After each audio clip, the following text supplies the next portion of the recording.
Hello, team, and welcome to week 4. I hope everyone had a fantastic weekend. I sound a little froggy. I apologize. I am coming off of a lovely, nasty, middle of the winter spring cold, so my voice may run out on me as I'm speaking.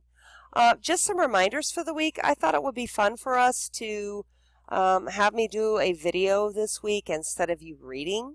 I want you to connect with my voice because some of you I haven't spoken with by phone, and others, I want to make sure that the message comes through with the right tone. It's very important to me that you understand that I am here to support you. I am here to help you.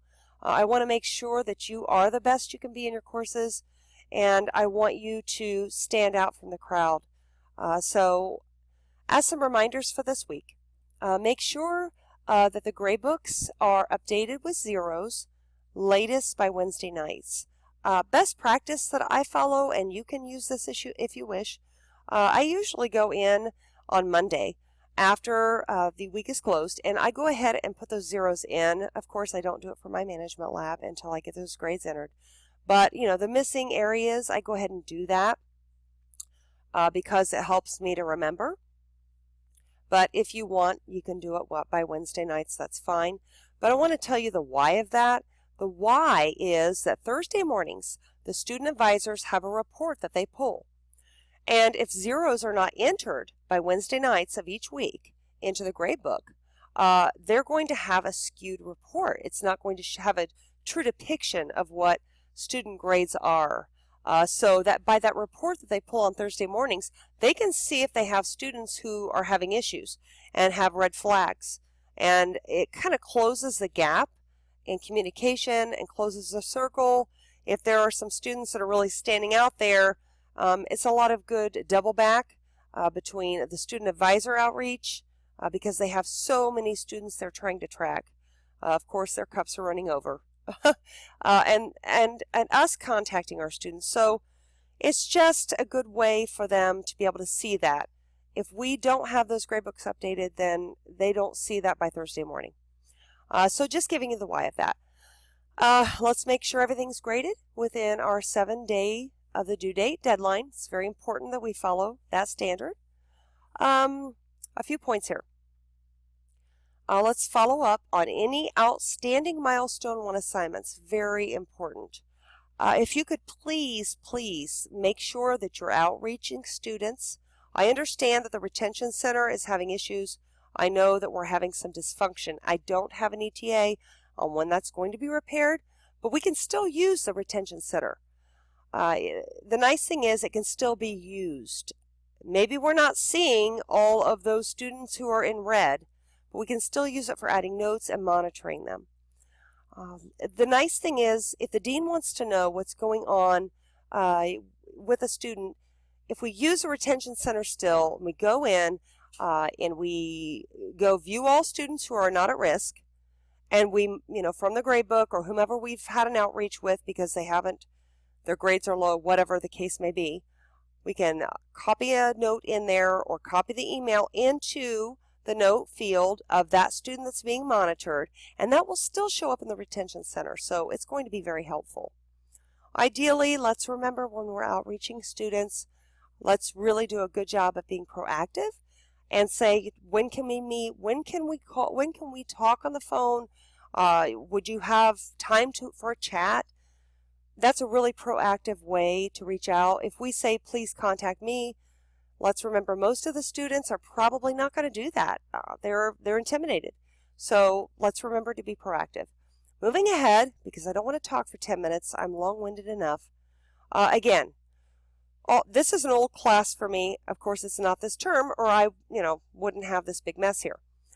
We can still monitor students. We just need to select here. We can go in and view students who are not at risk, and whomever you've had outreach with, you can go ahead and star that student.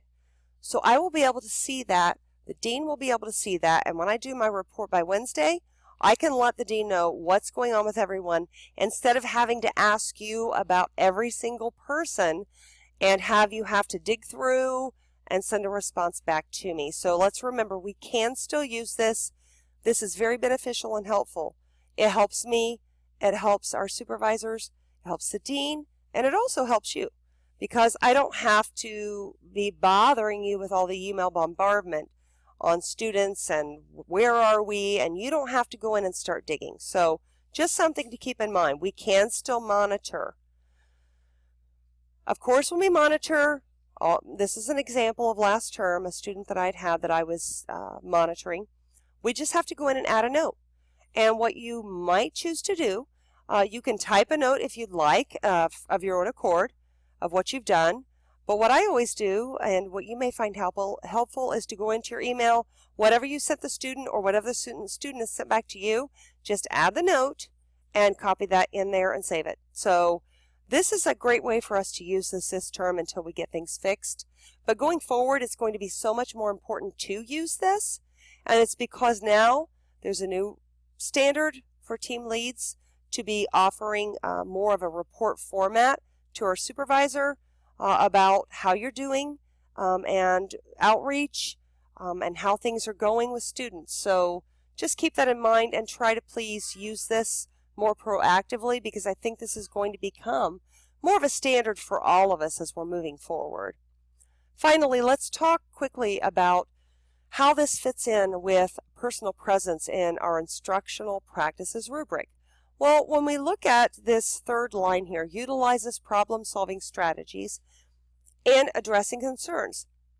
Truthfully, we're not really exceeding expectations by doing this. We should be doing it anyway, but you're helping your colleague, me, in a proactive and professional manner with specific actions and guidance. You are helping me as a team lead. I'm also your colleague, but you're helping me by using that retention center to be able to get answers quickly so that I don't have to try to track you down if you're too busy.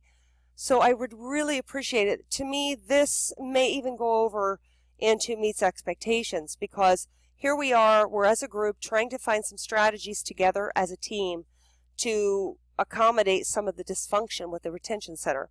We're going towards some new guidelines with the reports that team leads in the future, now in the future, are going to be having to give to supervisors. So we really need to get in the habit of using the retention center, because again, this is an important way. We're working together here, addressing concerns and ensuring that not only are we providing outreach to our students, but we're also ensuring that team leads, colleagues, deans, other academic support services can easily see what is going on with a student with a snapshot view. So I just wanted to make sure I title this in with the rubric, because the rubric's important. And as you know, it's a new practice, of course, within the last term or so. But I wanted to close out with that. As always, if you have any questions at all, please feel free to call me at my home number. It is 765-347-8329, but you can see that in our Team Lead shell.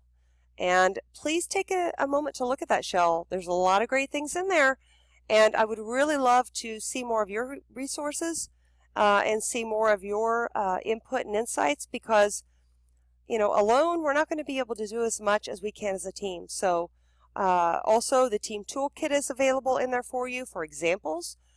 Please feel free to email me any of your examples of milestones or anything that you might find helpful as we go forward.